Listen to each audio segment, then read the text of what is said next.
მოუწყვეტი პროტესტის 395 დღე და სტუდენტური მარში თბილისში მსვლელობათ ესეუს პირველი კორპუსიდან დაიწყო. ახალგაზრდებს ფილარმონიასთან აქციის სხვა მონაწილეებით შეუერთდნენ.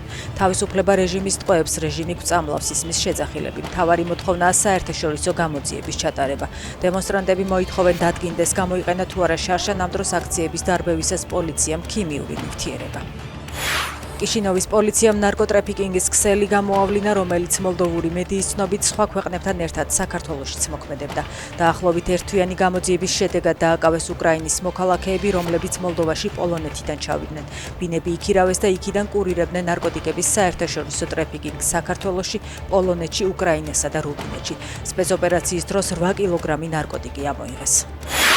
ზელენსკი ამერიკის შეერთებულ შტატებში გაემგზავრა, ხვალ ფლორიდაში სამშვიდობო შეთანხმების თაობაზე დონალდ ტრამპთან მოლაპარაკებების მორიგი რაუნდი გაიმართება. წითელი ხაზები არსებობს, დარწმუნებული ვარ, არსებობს კომპრომისული წინადადებაც, აცხადებს უკრაინის პრეზიდენტი და განმარტავს, რომ ტერიტორიები და ზაპოროჟიეს ელექტროსადგური ყველაზე მგრძნობიარე საკითხებია. უკრაინის სამხედრო დაზვერვის ხელმძღვანელი თვლის, რომ 2026 წლის თებერვალი შეიძლება იყოს ყველაზე ხელსაყრელი მომენტი სამშვიდობო ხელშეკრულებისთვის. ის მომავალი წლის რუსულ გეგმებზე საუბრობს და ამბობს, რომ 2026-ში რუსეთის მთავარი მიზანი დონბასისა და ზაპოროჟიეს ოლქის სრული დაკავებაა.